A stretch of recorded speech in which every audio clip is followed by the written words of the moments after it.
put the end of it in our toes, so nobody could find us, but let the colors always bind us.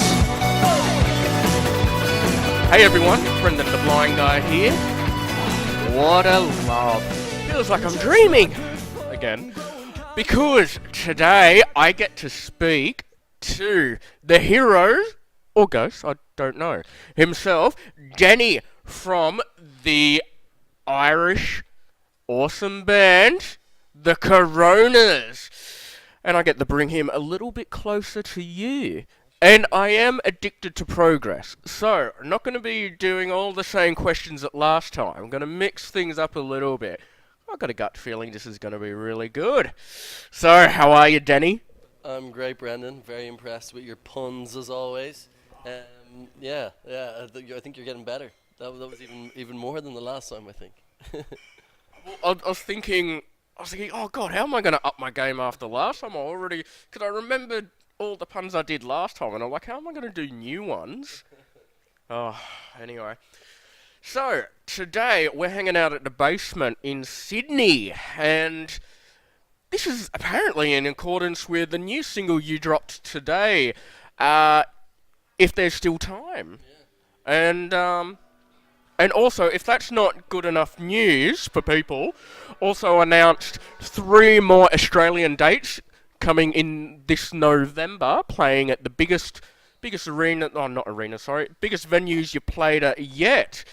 So, it's pretty exciting stuff. So tell us if there's still time, tell us the story of that. Yeah, well, basically, we sort of had such a busy year last year. We released the album and we toured the world, and we wanted to keep the momentum going. We had plans to come back to here and go back to America, and we had these bunch of songs that we thought we were good, and we wanted to record them, and so we just went into the studio ourselves in January and did them, and we sort of approached it not like a full-length album. You know, it's going to be an EP of 5 songs, and we're just going to release them sort of stagger 1 or 2 through the year, and just sort of release them for free, or Spotify, I suppose, whatever. It depends how you pay for it, but and on iTunes, and it's sort of it's sort of just to keep us moving along, you know, until we do the next album proper, you know. So that's and Is There Still Time is the first song off that, and as you say, we're coming back to Oz in November. We're really excited about it. You can probably tell that I'm a little bit jet lagged. I'm trying to keep my eyes open. We've been traveling so much, and we just arrived over from Oslo 2 days ago. It's cool to be in Sydney. It's a pity we're only here for a short time, but you know, next time maybe we might get a few days off to enjoy it, you know. Well, don't worry, you still look beautiful to me, so that's all that counts. So, okay, so you've already set the bar so high with your live shows. I mean, people, you got to check out my review, because I really can't go into all the awesomeness of a Corona show in this time. But check out the review, and you'll get a real feel of what the shows are all about. So how are you going to step up? You've raised the bar so high. How are you going to raise it even higher and step up the game for your shows in November? Tall order. I think, as you say, they are the biggest venues we played. So we find, I think, the bigger the venue, as long as there's people that dare to come to see us, we get more energetic, we get more into it, and so we're really excited about it. You know, we're to come back and play, you know, the 3 main cities. Obviously, we're coming back to Perth, Sydney here, and Melbourne. But the venue in Perth is Capital, and the venue in Melbourne is the Prince Ballroom, and the Sydney gig is, do you remember, what is it? The Metro Theatre. Yeah, my second home. Yeah, I've heard it's an amazing venue. Loads of people told me about it, so we're really excited to come back, and it's cool, nice big venue. So we're just going to up the ante by being ourselves, being extra energetic, more awake than I am right now. And we're just going to enjoy it as always. You know, we've been lucky enough that we've played different size venues in Ireland and in Europe and in America, and we're used to playing in, like, even if it's slightly smaller rooms like this, or if it's in bigger, you know, arenas like we do at home. So we have to adjust the show a little bit, but we love it, like, you know, and hopefully we'll put on a good show for you. No doubt you'll be front row center as always, bopping along, and I hope you enjoy them. Oh, as always. And I mean, as far as stepping it up, I mean, Cause I got the visual last time. You actually literally stepped up onto the front barrier in the last song. So I'm thinking, how are you going to step up any higher than that? What, stand on people's heads or something like that? Maybe we should get like a tripwire, like, you know, and I could go flying across the audience. I don't know, but yeah, that's the funny thing. I've started to do that recently at the end, and sometimes people don't know what to do, and I just jump in the crowd beside them, you know. But it's always a nice moment, you know. I enjoy it. And so people, tickets for the upcoming tour in November go on sale March 19th, if my foggy memory remembers that right. Oh wow, cool, I got that right. Okay, so you guys work together so well on stage and, you know, by the music I'm guessing in the studio as well.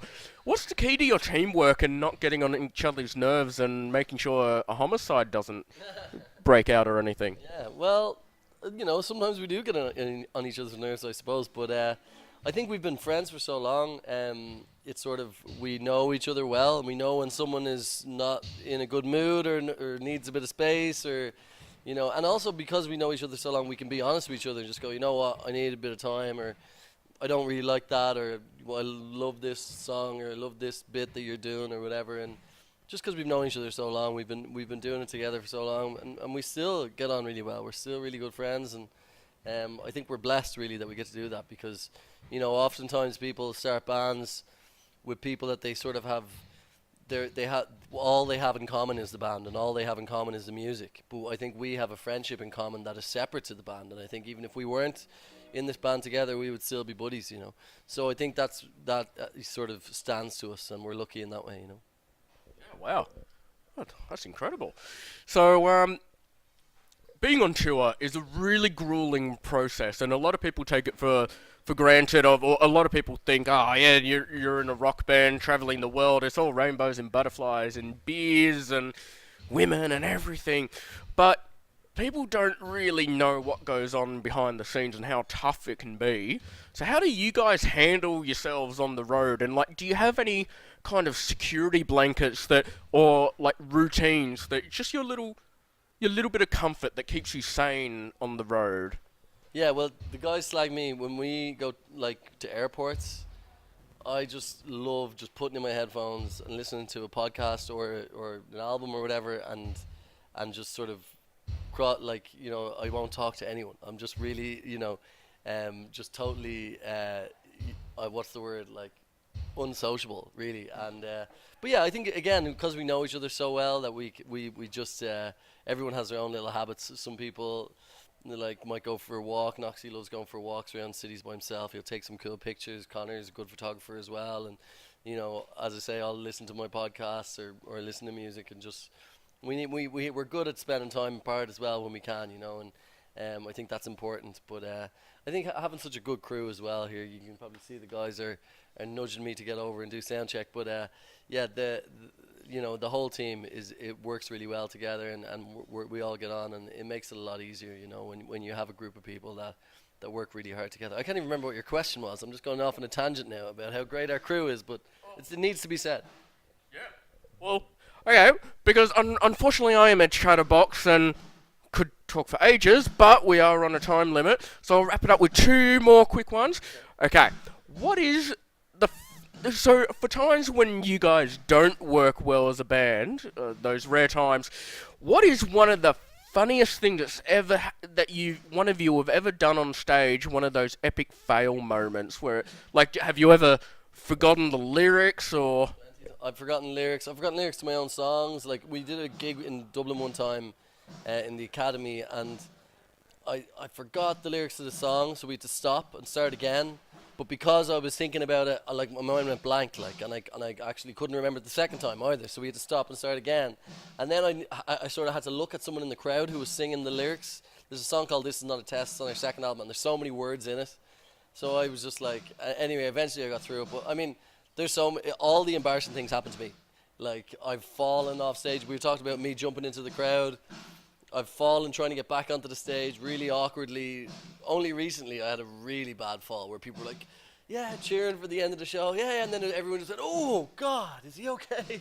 So, yeah, I plenty of times I've fallen, I've tripped over, I've dropped guitars, but, you know, I sort of just brush it off and pretend that I'm still, you know, in one piece. Well, awesome.